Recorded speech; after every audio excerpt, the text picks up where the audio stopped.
Olá. Bom dia a todos e todas.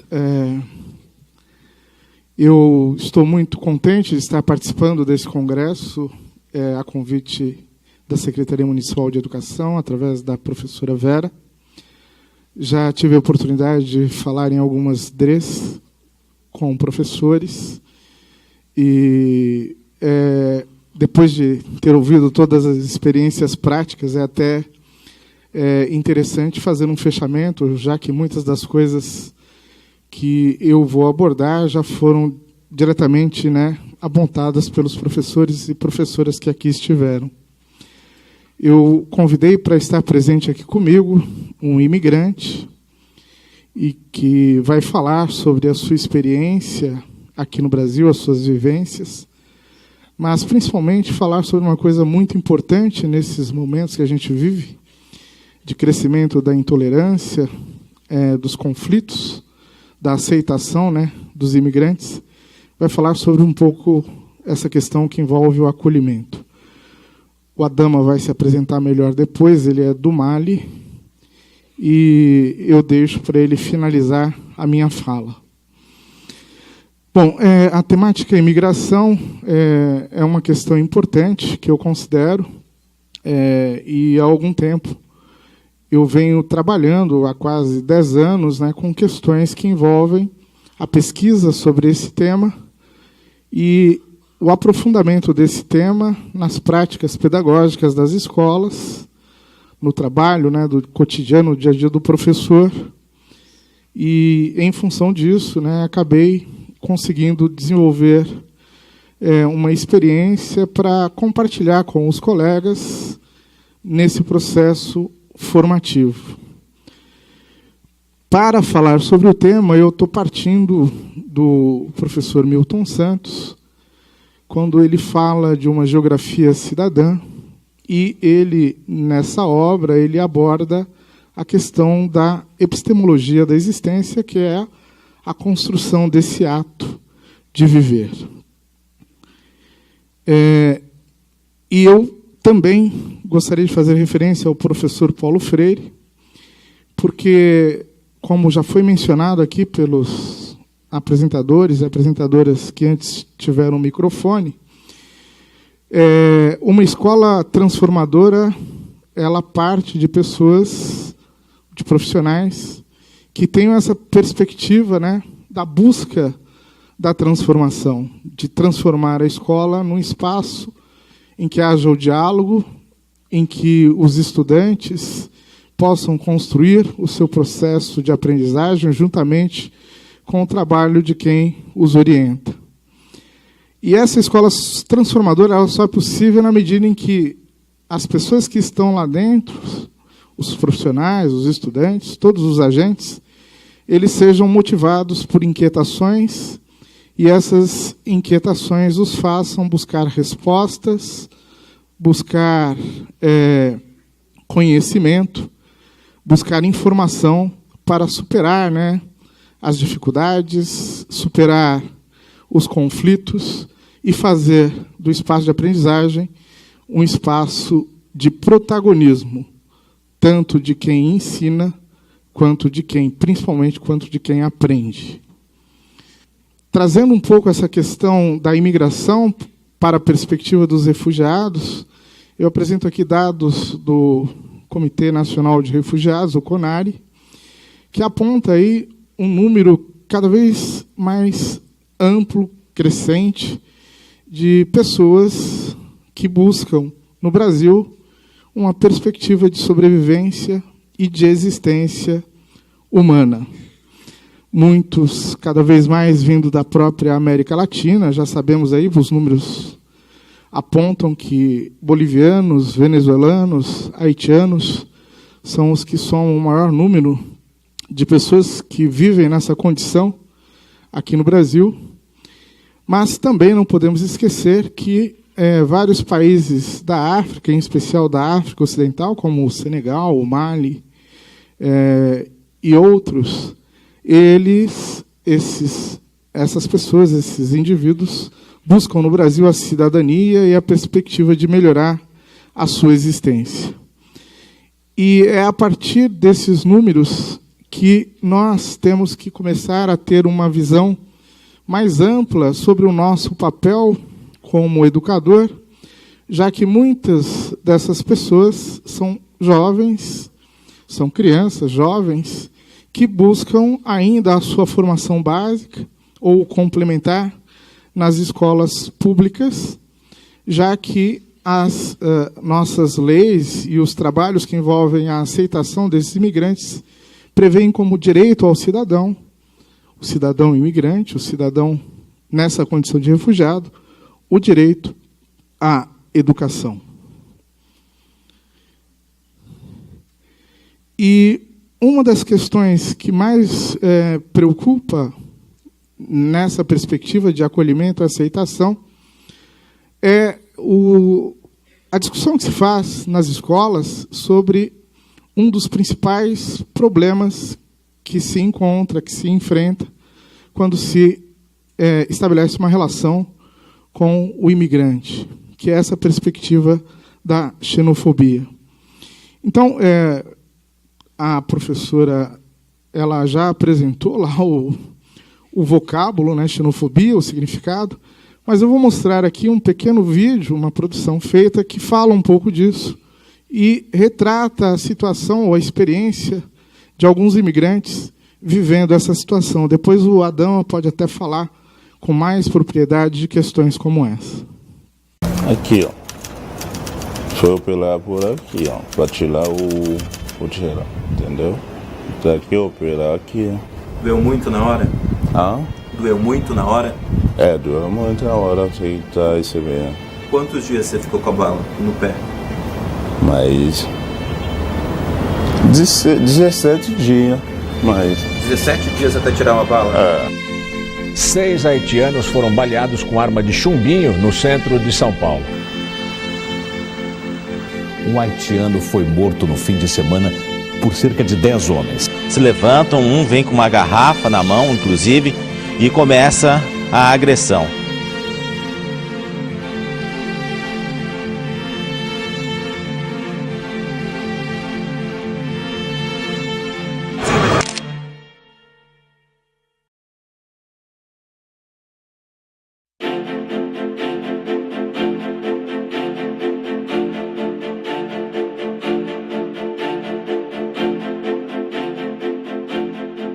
ela falou, você é haitiano, pô. Ela falou isso. Pra mim não pra mim. Sou haitiano, você é haitiano? Sou haitiano, ele tira. Fui na agência do trabalho para procurar as vagas. Me deu um papel da vaga para fazer entrevista no McDonald's. Depois de mais de 6 meses não tirou a bala? Não tirou a bala, não. Tem 2 rapazes que eu conheço, tá com bala no pé ainda. Logo fui lá, encontrei uma moça, apresenta as cartas. Logo ela me falou, aqui não estamos a precisar de estrangeiro não. Precisa de mentes negros não. Quando eu falo para o motorista, conversar com essa pessoa para dar-te a direção, para levar-me até ela. E esse motorista olha para mim e depois me fala, não trabalha com negra. E se foi embora. Some people look at you as a cast out, somebody you don't deserve to have such a good office setting. You don't deserve to use this. You don't deserve to use that. O que você sentiu na hora? Muita tristeza. Do que ele amulir-me. I experienced that in my working place. Me han atacado diciéndome cosas como extranjera, ustedes vienen para acá para robar nuestros trabajos, vuelva a su país. Semana passada eu estava voltando tarde da aula e passei em frente a um bar, eu odeio passar em frente de bar sozinha. E o cara gritou, mulher bomba.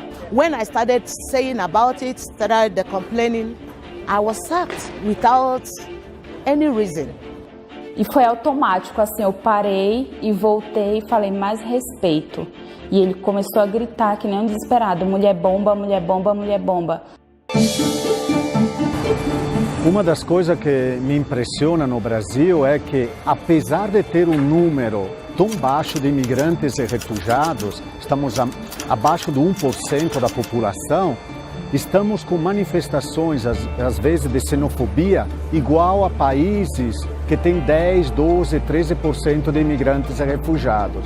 Mas, infelizmente, a gente também tem uma visão deturpada do que é xenofobia e do que é discriminação. O país, apesar de ter fama de ser acolhedor, na realidade parece mais um mito que uma realidade.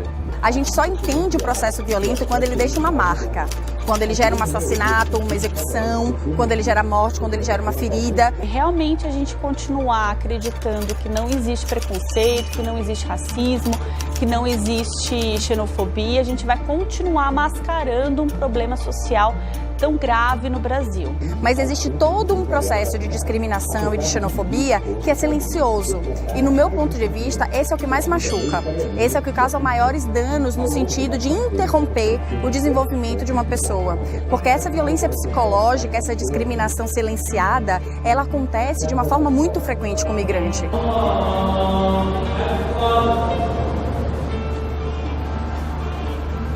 الرحمن الرحيم الحمد لله رب العالمين والصلاة والسلام على رسول الله أجمعين وبعد فمن المعلوم أن الإرهاب لا دين له ولا وطن الإرهاب والعنف لا دين له ولا وطن. Foi lá na delegacia, só fazer um BO para nós, sai um BO, não tem que esperar, vai liguei até ainda. De Augusto que vem fez um ano, sem nada a resolver, entendeu? Sem nada, a polícia não fala nada para ninguém. Aqui na Missão Paz a gente encaminha muitas pessoas para registro de boletim de ocorrência em virtude de qualquer discriminação. Isso existe em alguns casos que nós atendemos, mas de fato a gente não identifica o andamento do processo, a gente não identifica como isso se resulta na esfera judiciária. Um amigo me falou tem que ver um advogado. Fomos encontrar advogado, tá me falar para fazer as queixas. Aquela moça que trabalha, eu lhe falei, não, eu sou estrangeiro, vale a pena deixar. Deixa para lá atrás, porque eu fiquei chocada. Com muita tristeza, nem me dá tempo para tomar nem a placa, nem o número desse taxista, nem nada, porque eu era tão chocada. Eu senti medo de procurar justiça. No meu caso, eu senti medo. O problema é que a gente não dá nome aos bois no Brasil. Então eu não consigo identificar isso como discriminação, eu não consigo nem provas para conseguir instaurar um processo penal. A justiça aqui no Brasil é mais complicado, entendeu? É mais complicado porque o bandido tem mais poder que um policial.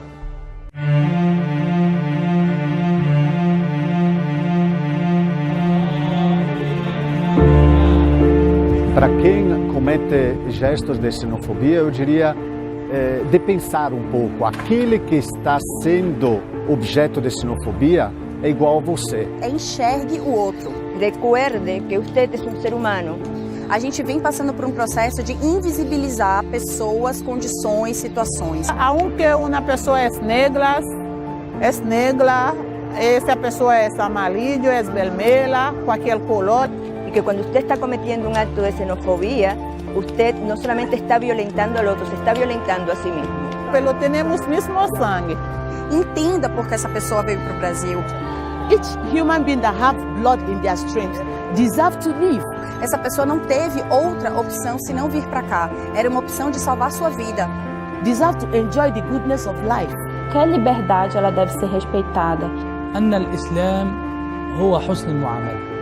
As liberdades em si, quando elas se atritam, acontece um problema muito sério, o desrespeito.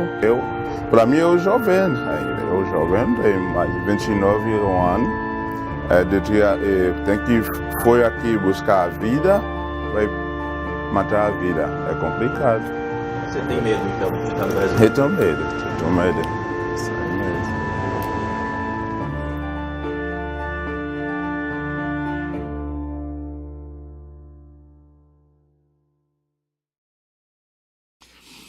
Bom, esse vídeo ele nos permite fazer uma reflexão profunda sobre o que se passa na nossa sociedade, né? No caso, estamos falando de Brasil, estou falando da sociedade brasileira de uma forma generalizada, mas em especial na nossa cidade.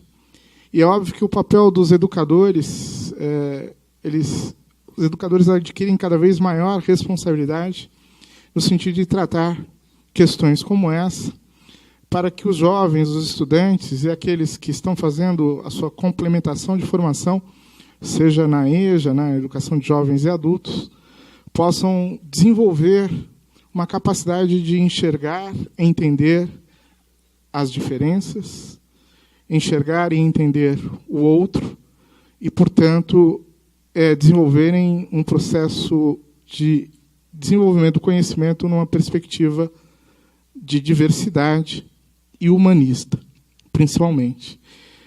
É por isso que o tema dessa palestra tem uma relação direta com o lugar. E a epistemologia da existência está diretamente relacionada a essa ideia de indivíduo e espaço. O indivíduo, dentro do espaço, ele procura a perspectiva de ser um cidadão dentro do meio no qual ele está inserido, porque não existe espaço em que não hajam, que não existam pessoas que estejam, de certa maneira, tentando desenvolver a sua sobrevivência. E a existência tem uma relação direta com a sobrevivência. Então, eu trago um pouco, até para sensibilizar essa imagem desse menino. Essa imagem ganhou notoriedade porque foi mostrada pela TV de um refugiado, alguém que buscava na Turquia, junto com a sua família, o amparo, mas o naufrágio do barco, né, desse garoto sírio, acabou fazendo com que ele fosse uma das vítimas desse processo de busca de refúgio. E é com essa imagem dessa criança que eu traduzo isso num outro ambiente, que é uma sala de aula. Estas crianças, elas estão na formação básica daquilo que seria aqui o ciclo fundamental 1, numa cidade do Mali, que é Djenné, uma cidade que data de 250 a.C. E essas crianças lá estão atualmente desenvolvendo a formação básica, aprendendo o francês, mas muitos deles, junto com os pais, as famílias, já estão nessa perspectiva da busca de um lugar para viver diferente de onde vivem, por questões que estão ligadas à guerra civil, às dificuldades de trabalho, muitas vezes de alimentação. E eu desenvolvo um trabalho nessa região, né, com um projeto que se chama Caminhos Cruzados. Então, antes que essas crianças passem por essa situação que aconteceu com o menino sírio, nós estamos tentando, né, fazer uma aproximação da nossa cultura, a cultura brasileira, dentro dessa perspectiva de aproximação ancestral com essas crianças do Mali. E os conflitos mundiais, essa era de globalização que vivemos, é que fazem com que muitas dessas pessoas, em situações de violência, nos seus locais de nascimento, de origem, busquem um espaço para viver, para existir, um espaço geográfico que possa ter essa característica de acolhimento cidadão. E, infelizmente, né, nessa perspectiva, a cidade de São Paulo tem sido, né, o ponto de chegada de muitos desses seres humanos, desses imigrantes, que buscam essa existência. Trabalhar esses conflitos, trabalhar essa compreensão das diferenças, da diversidade, é um dever de nós, educadores, para que os jovens, as crianças, consigam desenvolver essa perspectiva de acolhimento humano, humanista, que deve ser a expectativa e a perspectiva dos ambientes educacionais. É óbvio que tudo isso tem uma relação direta com a compreensão e as vivências culturais, e por isso a interculturalidade é o caminho para a transformação desses espaços educacionais. Não à toa, nos relatos de práticas que nós vimos aqui, todas as unidades que desenvolveram seus projetos tinham essa perspectiva de interculturalidade para facilitar esse processo de acolhimento e de integração desse novo cidadão, porque ele passa a ser um cidadão. Ele tem os mesmos direitos que qualquer cidadão brasileiro. Eu aqui só reforço, não vou ficar aqui me aprofundando, mas as leis que a professora Vera já mencionou no início, a interculturalidade hoje é uma ação que toda escola tem que desenvolver nos seus processos e desenvolvimento de projetos pedagógicos. Novamente, eu faço referência aqui à lei municipal.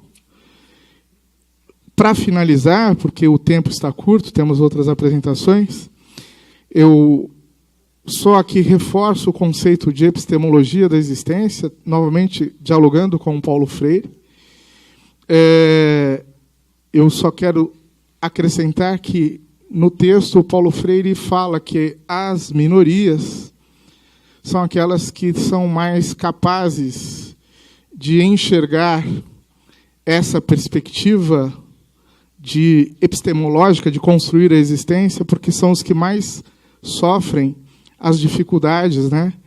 Os problemas relacionados ao ser visto ou enxergado como cidadão. Em outras palavras, a epistemologia da existência é o ato de viver, o homem vivendo, mas vivendo plenamente numa perspectiva humanista. Para finalizar, novamente na perspectiva da interculturalidade, a pluralidade cultural dos nossos espaços de aprendizagem é que garantem essa perspectiva de vivências múltiplas que permitam o indivíduo construir a sua existência. E as escolas, na medida que trabalhem com a diversidade, com a pluralidade, com essa perspectiva de práticas que retratem, né, as diversas perspectivas culturais dos jovens, dos aprendizes, dos próprios professores, da comunidade em geral, essas escolas estarão criando novas perspectivas de aprendizagem, novos paradigmas. Aqui algumas imagens que mostram esse trabalho intercultural com pessoas de diferentes localidades, migrantes, dentro da sala de aula, a apresentação e a aceitação da sua cultura como um motivo, um motivador para o desenvolvimento da aprendizagem.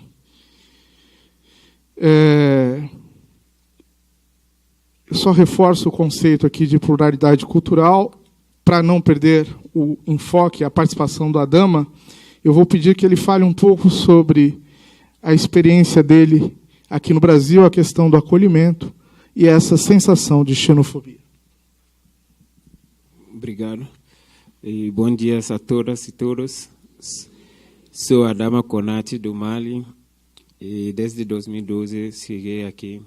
Estou trabalhando no Conselho de Direitos Humanos e faz parte também das lideranças migratórias desde o começo da criação do prefeito Haddad, políticas públicas para os imigrantes participar desses movimentos, que foi primeiro a criação do Comigrar e até a votação dos imigrantes, entre os imigrantes mesmo, para representar a comunidade imigrante, que em 2014 foi terceiro mais votado e 2016 foi mais votado em São Paulo.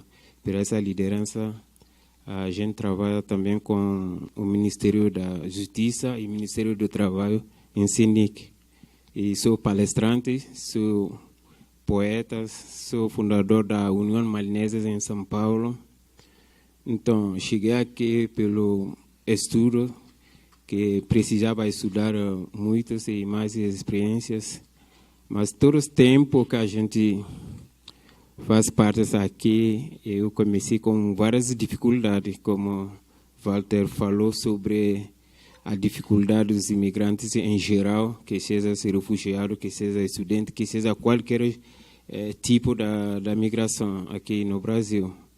Como a minha era estudar e ter mais experiências, mas meus irmãos também que chegam, também, a maioria também que era o assunto do trabalho.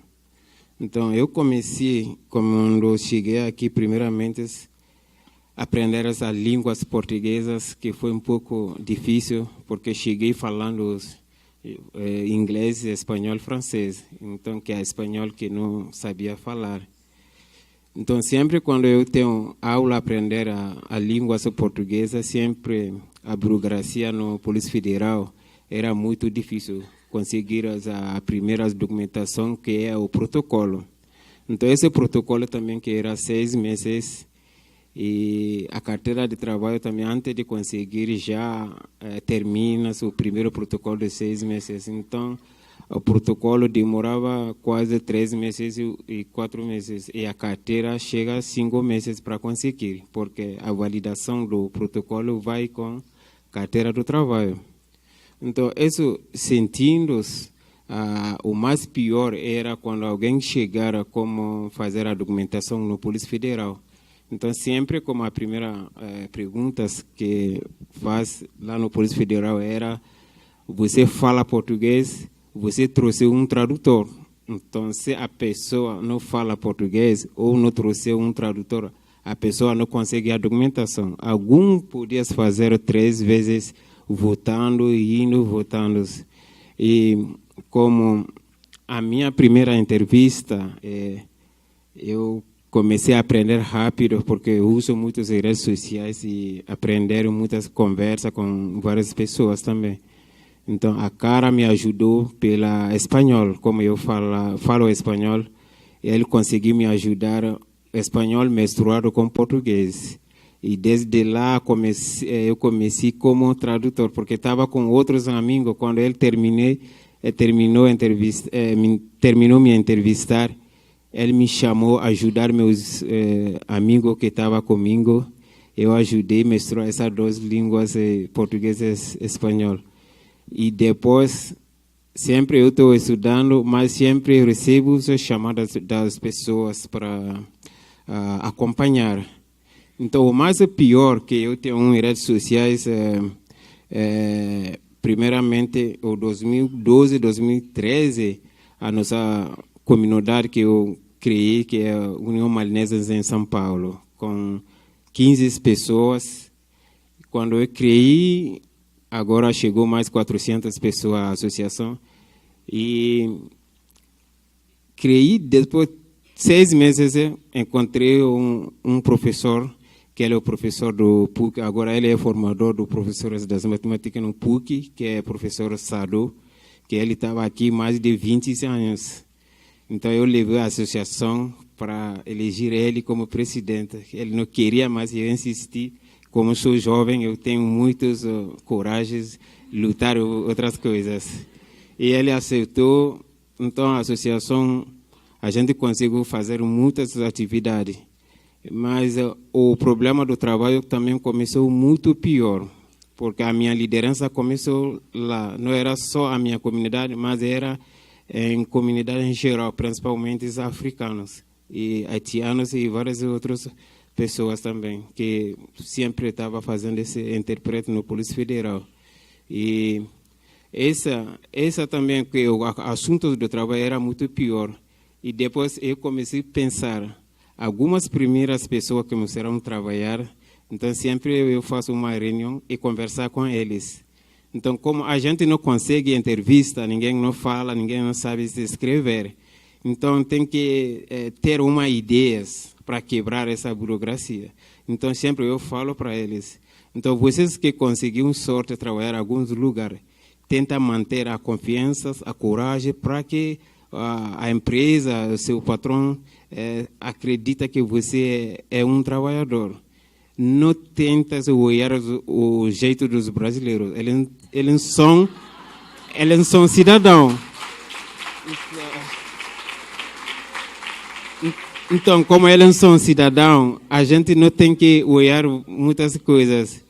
E sempre tenta ver, você conversar com seu patrão, você tenta falar para ele que você tem um irmão, porque as nossas palavras, irmão, como aqui em São Paulo, muitas pessoas que me conhecem, muitas falam que, Adama, você tem muitos irmãos, mas na verdade eu não tenho nenhum irmão da minha família até minha cidade, mas sempre a minha casa está aberta. Então, quando fala essa palavra, o patrão, a empresa fala que você pode trazer seu irmão, porque sempre você fala que meu irmão está em casa sem trabalho. Quando trazer, então a pessoa é diretamente começar a trabalhar, não precisa nenhuma entrevista, nenhuma língua, porque na verdade a burocracia do emprego, de entrevista aqui, a empresa não emprega a gente para falar. Então a gente não vai fazer o discurso no trabalho, a gente precisa trabalhar. Alguma coisa você precisa ensinar. Então, esses assuntos, quando eu comecei, várias pessoas começaram a ajudar a nós, esse tipo de emprego, que muita gente também conseguiu dar o trabalho, mas sempre eu fico no meio. Porque se eu chamar alguém, dar a oportunidade a alguém para trabalhar, e sempre a pessoa vai ficar nos devendo. Então, a gente conseguiu ajudar vocês a trabalhar, você também precisa manter a notícia para levar uma pessoa também para trabalhar. Então, essa folga ajuda muitos entre nós também, sem entrevista. Então, muitos alunos, como sou palestrantes, não sou em São Paulo, mas a maioria do estado do Brasília, Rio de Janeiro, Bahia, e Paraná, e várias também da cidade interior, como Marias de São Paulo também, eu fiz muitas atividades. Então, muitos dos alunos uma aluna me entrevistei uma vez, depois eu tinha um restaurante que eu criei um ponto de encontro cultural, então mais de 30 nacionalidades. Então sempre eu tenho uma pessoa que me entrevista, a menina me entrevistou, depois a menina voltou em casa, porque ela me perguntou, Adama, todos são seus irmãos? Eu falo, sim, todos são meus irmãos. Na verdade, como a África é um continente de 54 países, mas a gente sente orgulho do nosso continente, esse tipo para manter a fraternidade. E ela era filho de um ricos da uma empresa que está em Brasília. Quando a menina voltou, quase 16, 17 anos, a menina voltou em casa, conversou com o pai, convenceu o pai. Pai, eu fui entrevistar no restaurante da Adama, porque vocês não trabalham com os africanos. E tentou, o pai falou que, tudo bem. Então, pode chamar a Adama, porque filhos deles estudam aqui em São Paulo, mas o pai mesmo mora em Brasília. Só sábado e domingo vem aqui, porque a família mudou aqui por causa dos estudos. Então, essa menina tentou tudo o possível. E o pai me chamou a encontrar lá no aeroporto de Congonhas. A gente sentou, conversar, a dificuldade, porque principalmente Mali, a maioria é muçulmanos. Tem cristão, tem outras pessoas que não interessam, que são religiosos. Então, a gente conversou todos o que nós gostamos, o que não gostamos, esse tipo. Então, mais de 10 pessoas estão trabalhando com essa pessoa. Então, cada pessoa de vocês pode nos ajudar. Mas o problemático aqui da migração, como a gente trabalha muito com as autoridades brasileiras, que seja, a maioria são deputados e vereadores. Mas a mais importante é que aqui tem uma questão que a gente não sabe as diferenças da questão migratórias, que seja do refúgio, que seja um estudante, que seja qualquer, mas o mais importante é o acolhimento. O Brasil é um país muito bom pelo acolhimento, mas o Brasil é muito ruim pelo acompanhamento. Aqui no Brasil não tem. É a única coisa que a gente sofre. Então, muito obrigado pelo Walter E, na verdade, eu gostei muito porque os jeitos que os professores dão essa oportunidade e ensinar os alunos, a migração é uma questão que a gente está aqui. É igual também com grupos brasileiros afora também, eles estão na mesma luta como nós aqui também. Eu agradeço a todos vocês.